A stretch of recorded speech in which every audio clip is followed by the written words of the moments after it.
Hi guys and welcome to Crazy Pepper Revenge. This channel is all about crazy true stories, stuff that happens in real life when things get a little bit messy, people dealing with drama, cheating, lies, breakups, and even revenge. Some stories are wild, some are emotional, but all of them will keep you watching. If you like real talk and real situations, you're in the right place. Don't forget to hit that subscribe button and stick around. This is Crazy Pepper Revenge, where the stories get spicy. You betrayed me. She healed me. I'll leave you in hell. So this happened to me, Lucas, 35M, and honestly, even now I can barely believe how it all played out. I was married to Dana for 14 years, had an 8-year-old daughter, Sasha, and thought I had the perfect family life. Dana was petite, curvy, claimed to be 5 feet, but was really closer to 4 or 11. We'd been focused entirely on raising and spoiling Sasha for the past 10 years, already dreaming about having the house to ourselves when she went to college in 8 years. But then Dana started acting weird, really weird. She'd come home late, go straight to shower, became distant with both me and Sasha. She claimed she was attending PTA meetings every Wednesday night and never missed one. As a sales rep who travels, I trusted her completely. And that's what marriage is built on, right? Love and trust. The bombshell came when Sasha insisted I meet her new teacher, Missy. Marshall, her old teacher, left to care for her husband after a heart attack. I wasn't thrilled about stepping into unfamiliar territory since Dana usually handled school stuff, but Sasha said her mom was acting strange and insisted I go. Holy crap, Reddit. When I walked into that classroom, I had to pick my jaw up off the floor. Miss Marshall, Gianna, was absolutely breathtaking. Tall, probably 5'8", tawny hair cascading over her shoulders, radiant smile, perfect figure. They definitely didn't make teachers like this when I was growing up. I literally spaced out, staring at her, until Sasha snapped me back to reality. But here's where it gets crazy. During our conversation about school involvement, Gianna casually mentioned that the PTA meets on Tuesdays and only on the third Tuesday of every month. My stomach absolutely dropped. Dana had been claiming weekly Wednesday meetings for 2 months. If PTA only meets once monthly, what the hell had she been doing 8 other times? I played it cool with Gianna, even signed up to help with the track club. I run marathons, but inside I was dying. I went home, grabbed my friend Hop, and asked about that private investigation agency he'd used when he suspected his wife was cheating. Ponderosa Investigations. They were at my house within minutes. The PI, Joseph Little Joe Cartwright, 5'4" guy, hence the nickname, installed recording devices on our landline, monitoring equipment for Dana's cell, and small cameras around the house. I opted for weekly DVD summaries rather than live feeds. Honestly, I wasn't ready to watch in real time. "How much is peace of mind worth to you?" he asked. Expensive as hell, but he explained that either way, I'd get closure. If she wasn't cheating, I could trust her again and focus on our marriage. If she was, I'd have evidence to move forward. Either way, I'd stop feeling like a fool. Meanwhile, I'm getting closer to Gianna through track club. She had this soft southern accent that turned every word into melody. I could have listened to her talk forever. Turns out she'd been through her own cheating hell. Her ex-husband was so jealous he wouldn't let her go anywhere. But he was the one cheating the whole time. Said he needed new conquests to stay entertained. The divorce was finalized 3 years ago, and she was just starting to trust men again. We had this amazing conversation during a group run where she basically said she didn't hate men, just went through a lot of bitterness. Where she's from, if you can't keep your man happy, you're not much of a woman. I blurted out, "You're very much a woman," and she gave me this knowing smile that made her intentions crystal clear. The evidence came back devastating. Video of Dana walking into a cheap motel with Chuck Connors, one of her coworkers. I didn't watch long, just enough to confirm they weren't playing cards. Made me physically sick, especially seeing things she let him do that she'd never even suggested with me. I immediately copied everything from my lawyer, Ann Wilson, who had a reputation as the toughest divorce attorney in the state. Ann's strategy was brilliant and ruthless. We'd sue Chuck for emotional distress. Couldn't get him for alienation of affection in our state, but mental anguish was fair game. The goal wasn't money, it was destroying his reputation. The lawsuit would alert his wife, cost him his job, and haunt him on background checks forever. We'd also go after their company. But we'd wait until after the divorce was finalized to file, ensuring Dana's income looked stable during settlement negotiations. During this time, Gianna and I are getting closer.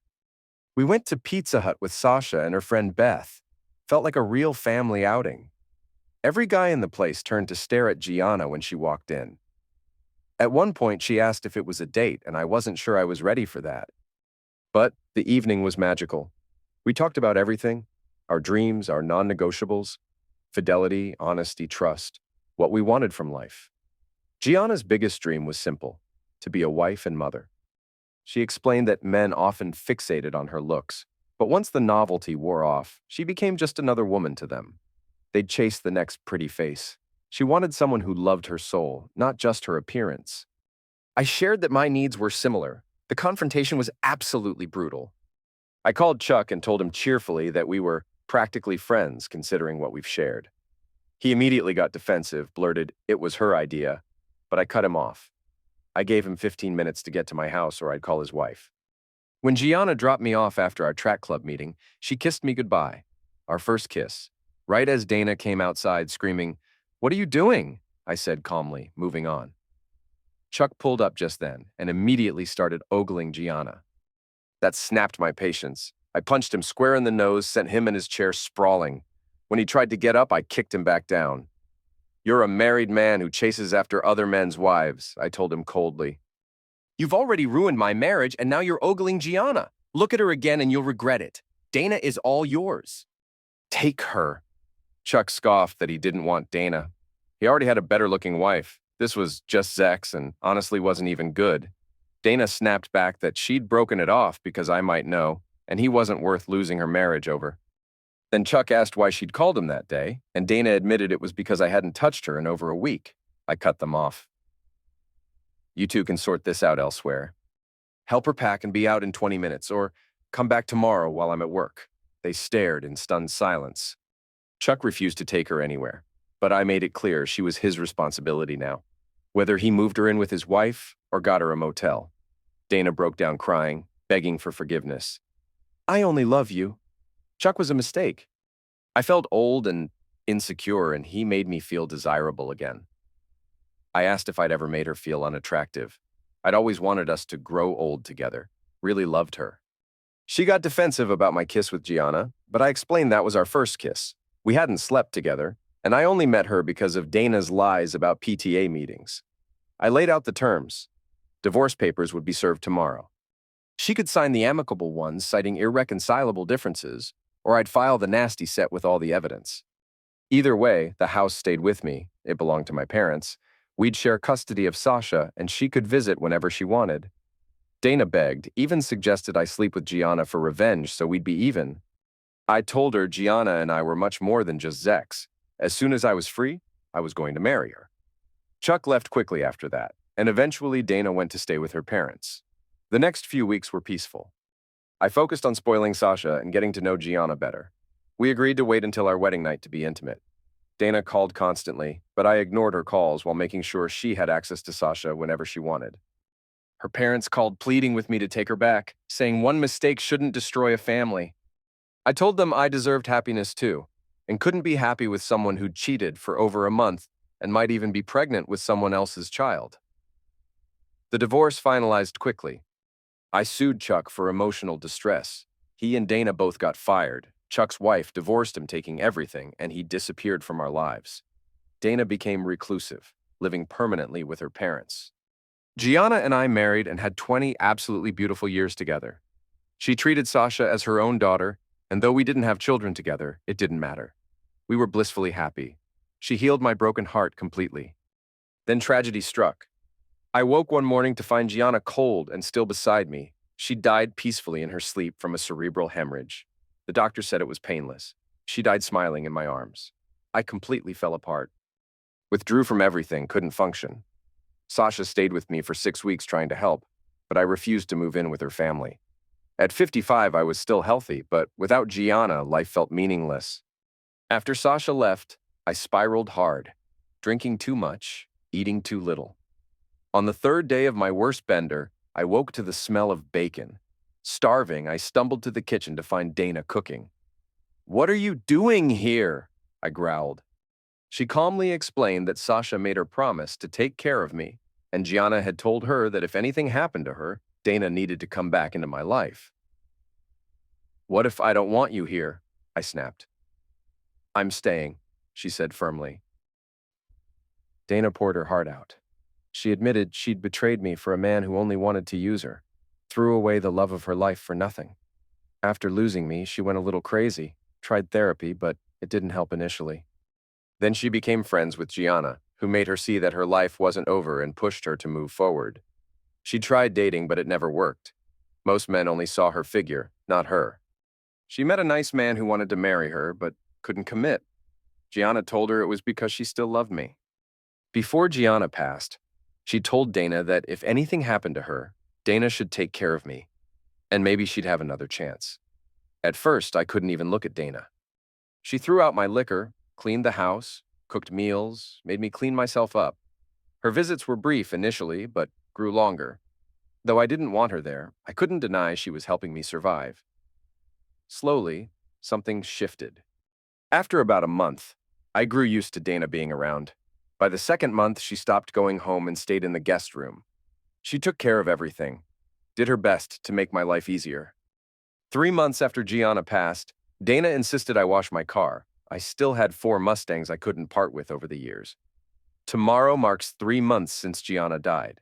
You haven't visited her grave since the funeral. It's time.